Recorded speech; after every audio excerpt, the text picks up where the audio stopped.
ಕನ್ನಡ ನಾಡು, ಇದು ಕನ್ನಡಿಗರ ನಾಡಿಮಿಡಿತ. ಉತ್ಸವ ಟೈಮಲ್ಲಿ ಸದನದಲ್ಲೆಲ್ಲ ಚರ್ಚೆ ಆಯ್ತು. ಡಿಸ್ಟ್ರಿಕ್ಟ್ ಹಾಸ್ಪಿಟಲ್ ಉದ್ಘಾಟನೆ ಮಾಡ್ತೀವಿ.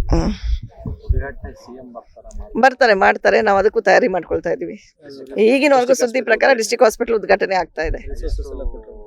250 ಬೆಡ್ ಹಾಸ್ಪಿಟಲ್ ಅದು ಸದ್ಯಕ್ಕೆ ಪ್ರಾರಂಭ ಮಾಡ್ತೀವಿ. ಹಂತವಾಗಿ ಅದು ಮುಂದಿನ ಸಿಬ್ಬಂದಿಗಳು ನೇಮಕ ಆಗಿದೆ. ಸಿಬ್ಬಂದಿ ಆಗಿಲ್ಲ. HR ಗೆ ಪ್ರಪೋಸಲ್ ಕಳಿಸಿದ್ದಾರೆ, ಸರ್ಕಾರದ ಹಂತದಲ್ಲಿದೆ. ಅದು ಅಮೌಂಟ್ ರಿಲೀಸ್ ಆಗಬೇಕು. ಮತ್ತೆ 10 ದಿನ ಆಯ್ತು. ಅಲ್ಲ, ಉದ್ಘಾಟನೆ ಮಾಡಿದ ನಂತರ ಅದನ್ನೆಲ್ಲ ಪ್ರೋಸೆಸ್ ಮಾಡ್ತಾರೆ. ಈಗ ಬಿಲ್ಡಿಂಗ್ ಉದ್ಘಾಟನೆ ಮಾಡ್ತೀವಿ. ಹಂತವಾಗಿ ಎಲ್ಲಾನು ಎಕ್ವಿಪ್ಮೆಂಟ್ಸ್ ಬರಬೇಕು, ಇನ್ನು ಸಿಬ್ಬಂದಿ ನೇಮಕ ಆಗಬೇಕು.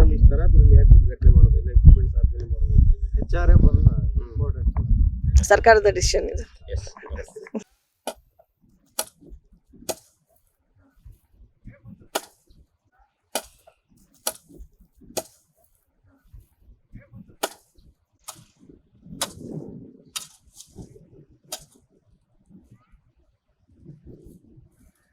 ಸಬ್ಸ್ಕ್ರೈಬ್ ಮಾಡಿಕೊಳ್ಳಲು ಕೂಡಲೇ ಪಕ್ಕದಲ್ಲಿ ಕಾಣುವ ಬೆಲ್ ಐಕಾನ್ ಕ್ಲಿಕ್ ಮಾಡಿ ನೋಟಿಫಿಕೇಶನ್ ಪಡೆಯಿರಿ.